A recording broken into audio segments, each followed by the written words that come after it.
I, I said, yeah, those things. If it's not for the better, that's why I break up to go to Detroit. Well, if it's not a medical problem in the relationship when it comes to the sexual relationship, it seems that the only other thing that's holding one or two people back is either one person's holding back, which is a breach in that relationship bond and cause the breakdown. But if it's not if it's not medical, we have to start thinking in terms of women being women again and being alluring and seductive in our relationships with our mates. And it's not just for luring and catching our mates, but also in those times when it does get to the point where some imagination and creativity would be beneficial to the relationship on both parts. Bring the plants in and make a jungle out the bedroom, or do something that is spontaneous. Sometimes we get sedentary or in a rut and routine.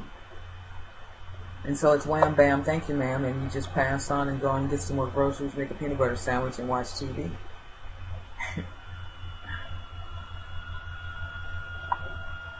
Well, that's kind of agreeable. It all depends on how you feel about the person. Mm-hmm. My friend died of prostate cancer, so you know wasn't much going on before he died, but I still cared and just enjoyed being in his company.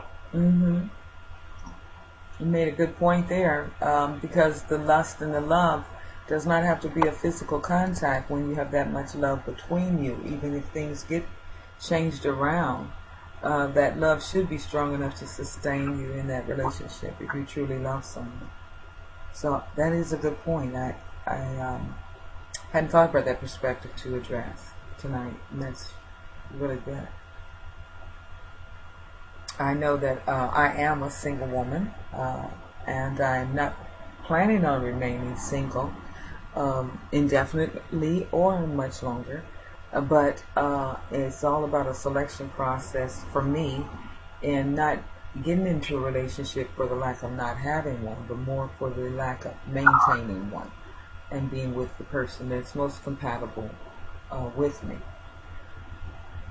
And surely it is a goal for me to hope to have the tools to be able to work through whatever obstacles that may come about in that relationship, and to be able to maintain it. I think that the 7-year itch shouldn't be about much, because usually the man will often try to get a younger woman. But he really being used by the young woman, with the hair done, nails done. I think the man always eventually see him coming right back to that woman who was just holy, for his little, I don't know what name to call it. But y'all know exactly what I'm saying. Is that they should never leave, because some of them are lucky that the woman would take them back.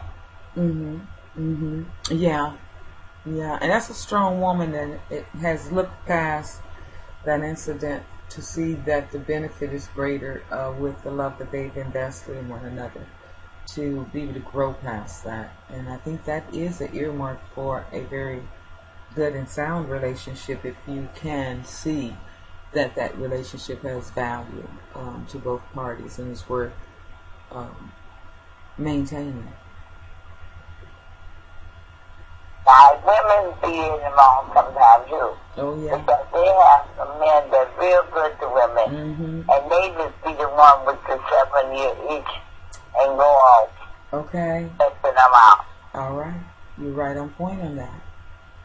I have totally got to agree with you on that. And there's so many of us ladies that are stepping out into those roles and reverse role situation now. And it's as if we get to this certain point in our lives and we're so full of energy and feel maybe tied down, or that this is their time to live. They've raised the kids. Let me get glamorous and revitalize my personal self. And yeah, they do